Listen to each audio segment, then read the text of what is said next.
মাংস, আলু, নুন, লঙ্কা, চিনি, হলুদ, সাদা তেল, সরষা তেল, টমেটো কুচি, টক দই, সানরাইজের মিট মশলা, সানরাইজের গরম মশলা 1 প্যাকেট, পেঁয়াজ কুচি, রসুন বাটা, জিরা বাটা, আদা বাটা।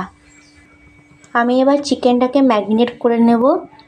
দিয়ে দেব 3 চামচ নুন, 3-4 চামচ হলুদ গুঁড়ো,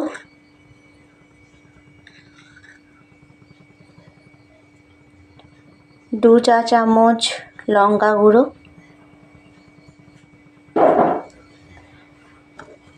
আর দিয়ে দেব টক দইটা।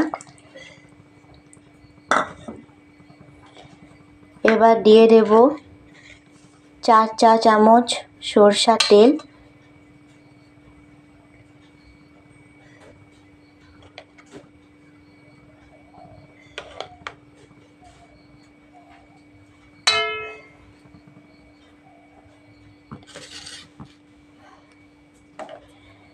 এবার দিয়ে দেব সানরাইজের মিট মশলাটা।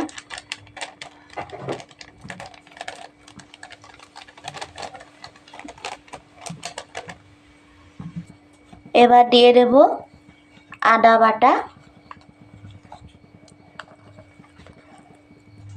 রসুন বাটা আর জিরা বাটা। এবার আমি ভালো করে হাত দিয়ে এটাকে মাখিয়ে নেব।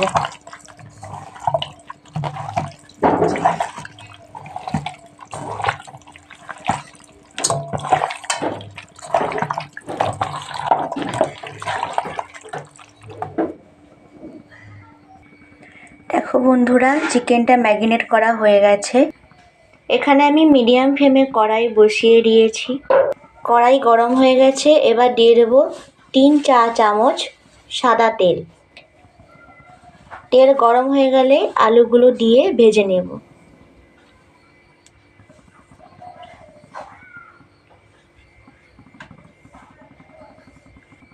তেল গরম হয়ে গেছে। এবার আমি আলুটা দিয়ে দেব।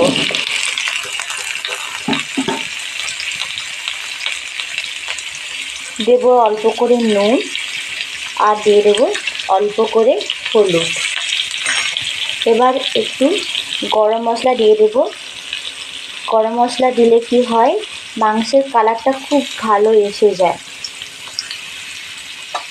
এবার এটাকে হালকা করে একটু নেড়ে নেব।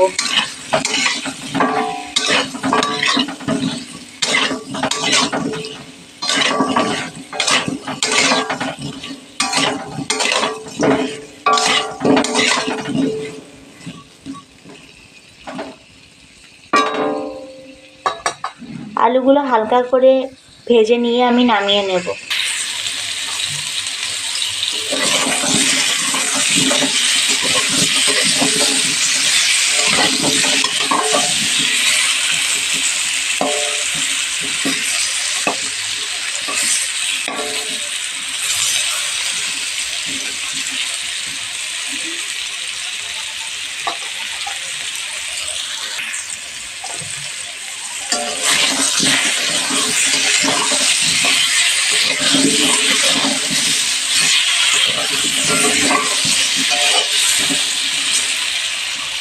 আলুটা আরেকটু ভাজা ভাজা হবে। ভাজা ভাজা হয়ে গেলে আলুটা নামিয়ে নেব।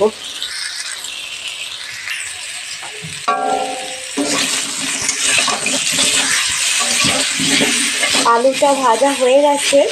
এবার আলুটা নামিয়ে নেব।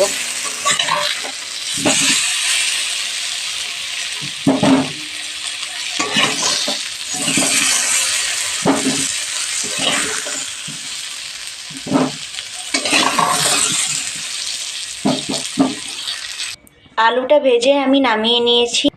আমি কড়াইতে সরষা তেল দিয়ে দিয়েছি মিনিমাম একটা আন্দাজ মতো 1 কেজি মাংসে। তোমরা তোমাদের আন্দাজ মতো তেল দিয়ে দেবে। তেল গরম হয়ে গেছে। দিয়ে দেব 2 টেবিল চামচ চিনি।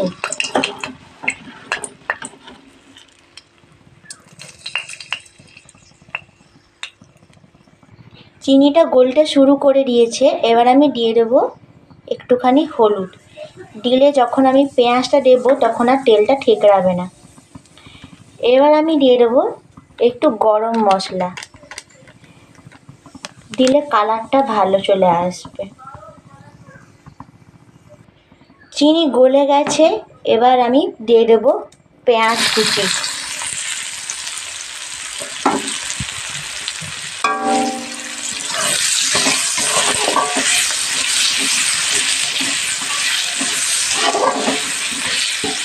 পেঁয়াজটা আমি ব্রাউন ব্রাউন করে ভেজে নেব।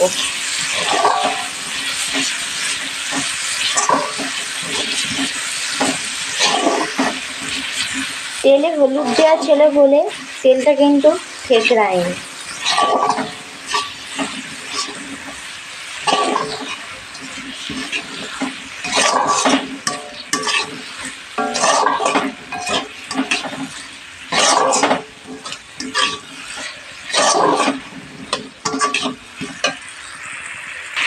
পেঁয়াজটা আমার ব্রাউন ব্রাউন করে ভাজা হয়ে গেছে।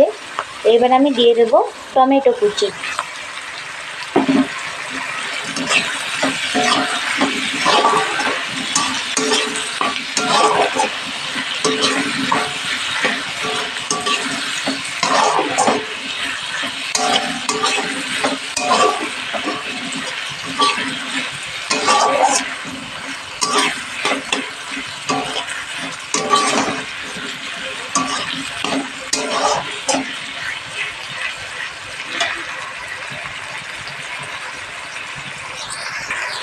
এবার আমি অল্প করে একটু হলুদ গুঁড়ো দিয়ে দেবো, কারণ কি আগে থেকেই মাংসে হলুদ মাখানো আছে।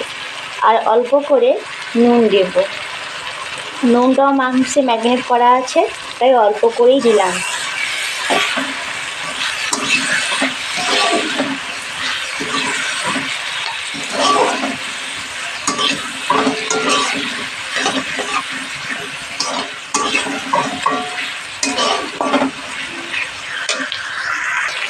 এবার দিয়ে দেবো গরম মশলা।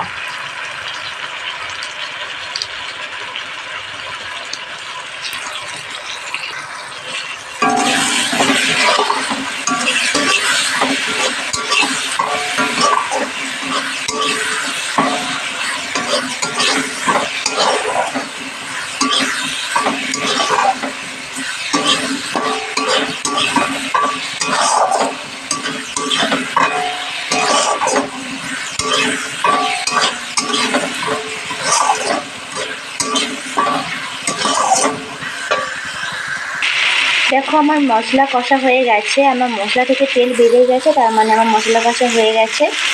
এবার আমি মাংসটা দিয়ে দেবো।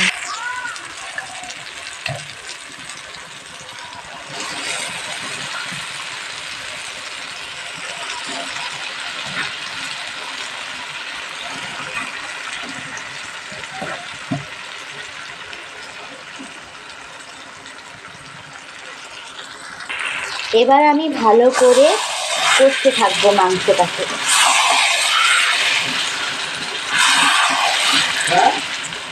মাংস একটু কষা কষা হয়ে এলেই আমি আলুগুলো দিয়ে দেব। আলুগুলো দিয়ে ভালোভাবে কষে নেব।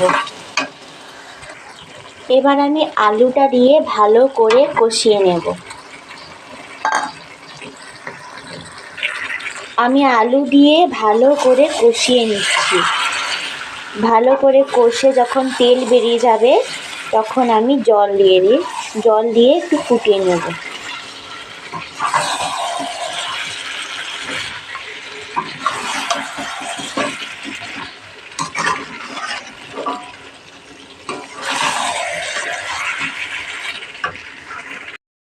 মাংস কষা হয়ে গেছে, এই যে এখান থেকে দেখো তেল বেরিয়ে গেছে। এবার আমি জল দিয়ে দেব। মাংস কষা হয়ে গেছে, জল দিয়ে দিয়েছি, ফুটে গেলেই নামিয়ে নেব। হয়ে গেছে, এবার আমি উপর থেকে এই গরম মশলাটা একটু করে ছড়িয়ে দেবো।